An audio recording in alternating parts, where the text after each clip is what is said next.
Hey, what's up everyone? Today I'm going to show you how to make a cylinder guide sleeve for your Vsr-10. This mod will give you a smooth bolt pull, as well as prevent damage to certain internal parts. Here's my Vsr-10 spring action configuration. Take a look at how much play there is between the receiver and cylinder without a guide sleeve. It's pretty substantial, and in turn could wear down your spring guide stopper, cylinder nozzle, or scratch up your cylinder. Aside from the rear receiver guide ring, a Vsr-10 also has a front guide ring from factory. However, it's simply not enough to give you a straight and smooth bolt pull. So jumping into the cylinder guide sleeve mod, let's get started with materials. You will need a piece of carbon fiber tube. It must have an outer diameter of 27mm and an inner diameter of 25mm. You can use other material with these specifications, but I like carbon fiber. Next, you will need a heavy-duty plastic folder. Mainly what you're after is the material, which in this case is polypropylene. Then, like almost all of my other DIY videos, you'll need some form of cutting and grinding tools. I will be using a nice pair of shears as well as my cutting wheel, angle grinder, and dremel. So, to get started, you want to disassemble your rifle so you can work with your entire barrel group like this. Leave the hop-up chamber and everything else intact.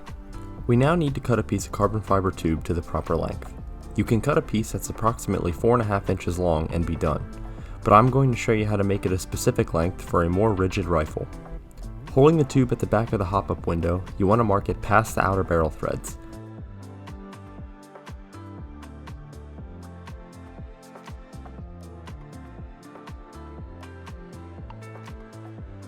Let's just cut a piece around 4 3/4 inches or so.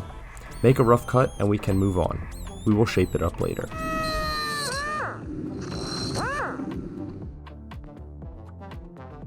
Next, you want to insert the tube into your outer barrel. For me, it was a super snug fit. Depending on what outer barrel you have, the tolerances may differ. With this size tube, you could carefully tap your carbon fiber insert into place, but I would not recommend it. It will be a bitch to get out whenever you want to take your gun apart. Instead, take your insert and use a straight edge and marker to draw a reference line on it like this.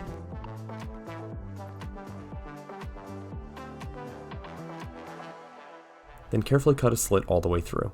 I should probably mention that it's a good idea to wear a mask because you do not want to breathe in carbon fiber dust. In this case, wearing a mask will actually protect you from something that can actually harm you. Anyway, moving on. Cut a slit in your insert. It doesn't have to be perfect. It could be roughly anywhere from 1 to 10mm wide. But now your insert is a little more flexible, so it's easier to insert into your outer barrel. Go ahead and slide it into place so it's against the back of the hop-up chamber.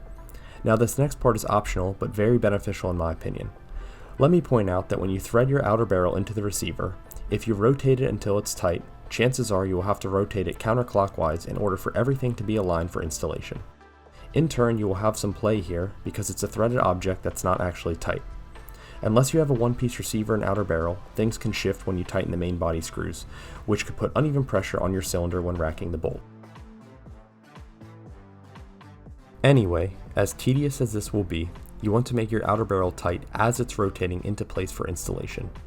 In order to do this, you need to shave down your insert until it's the exact length required. Blow out excess dust, install your insert, thread your outer barrel into place, check its position, take it back apart if needed, shave down, repeat.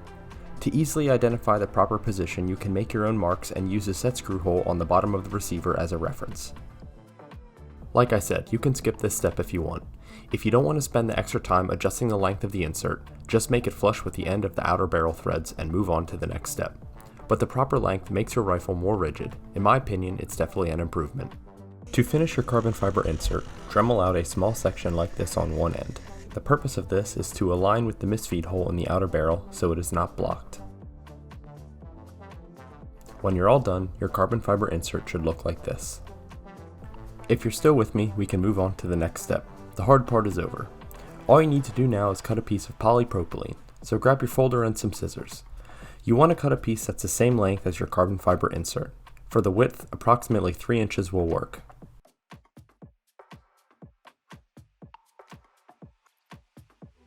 Test fit your piece of polypropylene into your carbon fiber insert. The ends should not overlap. There should be a gap in the polypropylene around the same size as the cutout in the carbon fiber. Make sure the gap in the polypropylene is 180 degrees from the cutout in the carbon fiber. If you try and align both of the slits, the polypropylene will start to stick out of the insert. so make sure the cutouts are positioned 180 degrees apart. Lastly, for the polypropylene, cut out a section for the misfeed hole just like you did for the insert. It doesn't have to be too big and the shape doesn't matter, just as long as it doesn't block the hole on the bottom of the inner barrel. After some fine tuning and shaping everything up nicely, this is what your new cylinder guide sleeve kit can look like. We are now ready for assembly. Start off by lubing your cylinder and guide sleeve with the appropriate grease. I'm a big fan of Tech T and that's typically what I use. Other than that, everything should be smooth sailing. Slap your rifle back together and test the bolt pull. Racking and returning the bolt should be smooth and solid. I hope this video is able to help you improve your Vsr-10. Help yourself to some links in the description. If you want a cylinder guide sleeve that's easier to make, check out my original version. Anyway, thanks for watching everyone. I will see you around.